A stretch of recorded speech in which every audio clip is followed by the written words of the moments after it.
High friends, good morning. Welcome back to my channel Rupa Malakar ব্লগে তোমাদের স্বাগতম। খুব খুব ভালোবাসা। এখন দেখো 5:30 বাজে। চারিদিকে দেখো এখনও এত পরিমাণে অন্ধকার। তা আমি তো 4:30 উঠি, আমার সমস্ত কাজ হয়ে গেছে, সকালে পুজো দেওয়া হয়ে গেছে।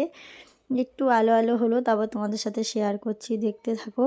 মানে এত সুন্দর লাগছে, বেশ অন্ধকারের মধ্যে গাছ, হালকা হালকা লাল লাল আকাশ, বেশ সুন্দর লাগছে, তাই তোমাদের সাথে একটু শেয়ার করলাম।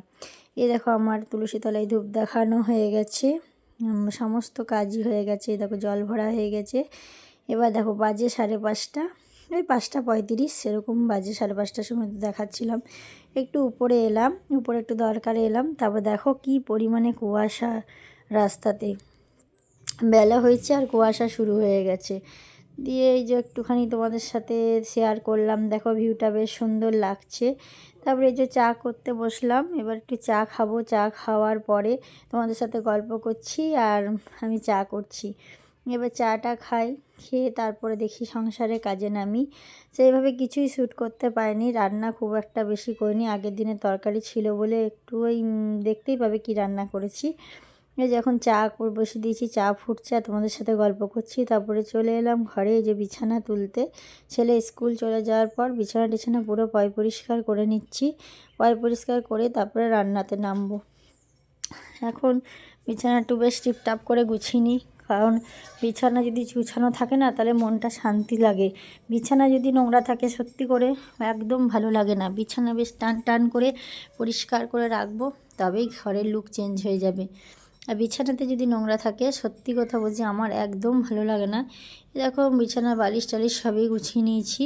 আজকে একটু ব্ল্যাঙ্কেটগুলো রোদে দেবো, ভেতরে পুরো ঠান্ডা, তো ঠান্ডা হয়ে যায়। এই দেখো দেখতে থাকো, আমি ভিডিওটা কন্টিনিউ আমি কি করছি না করছি। আজকে একটু পার্লারে যাওয়ার কথা আছে, পার্লারে যাব। এই দেখো সকালবেলাতে মানে মুড খুব একটা ভালো নেই, তাই একটু হাসি হাসি নাই মুখে, যা হয় সকালবেলাতে। এই দেখো এখন সয়াবিন আলুর তরকারি করছি। তারপরে তোমাদের সাথে আমি কিচ্ছু শেয়ার করিনি, চলে গেছি পার্লারে। পার্লারে দেখো একজন চুল স্পা করছে, আমারও করার খুব ইচ্ছা ছিল কিন্তু দেরি হয়ে যাচ্ছে, যেহেতু আমি একটু মাঠে যাব, তোমাদের ফুলকপি দেখাবো, যার জন্য আমি ভুরু প্লাক করতে গিয়েও করা হয়নি জানো। আজকে আবার যাব, মানে শুক্রবার যাব, সেটা আমি সকালে ভয়েস দিচ্ছি। তারপরে দেখো মাঠে চলে এলাম, এত সুন্দর লাগছে না ফুলকপির গাছ, মানে গাছগুলো দেখতে। কিছুটা কিছুটা ছোটো ছোটো ফুলকপি ফুটেছে। বললাম, জিজ্ঞেস করলাম, বলছে এটা একবার মানে অফ সিজন ঠিক নয়, শীত পড়তে পড়তে একবার তুলে দেওয়া হয়েছিল, এবার আবার বসানো হয়েছে। এখন সবে পাতা বেরোচ্ছে, ফুল এখনও হয়নি। আবার দেখো ছোট ছোট আছে, দেখাবো, আমি দেখেছি। এই দেখো, দেখেছো মাঝে মাঝে এরকম ফুল হয়েছে। দিয়ে মাঠে গিয়ে একটু ভিডিও করলাম, যে তোমাদের সাথে শেয়ার করব, আমিও দেখব। কারণ এরকম সবজি দেখতে কারা ভালোবাসো আমাকে কমেন্ট করাবে, আমি আরও ভালো ভালো তোমাদের সবজি দেখাবো। আমাদেরই মানে এখানে না, আমার মামা বাড়ি ওখানে মাঠ আছে, সেখানে গেছিলাম, যে তোমাদের একটু দেখাবো, আমিও একটু দেখে আসবো। কারণ শীতের সবজি তো খুব সুন্দর লাগে। যারা আরেকদিন তোমাদের পুরো আলু চাষ, সিম, পটল, তারপরে সর্ষে তোমাদের সঙ্গে শেয়ার করব। তোমরা আমাকে কমেন্টে জানাবে কারা কারা এরকম সবজি দেখতে ভালোবাসো, তাহলে আরও ভালো ভালো সবজি তোমাদেরকে আমি দেখাবো। দেখো ঘুরে ঘুরে বেশ ভালো লাগে। আর সত্যি কথা বলতে, যারা বেশিরভাগ শহরের দিকে থাকে তাদের তো সেরকম মানে সবজি টাটকা টাটকা দেখতে বা গাছে দেখতে খুবই ভালো লাগে।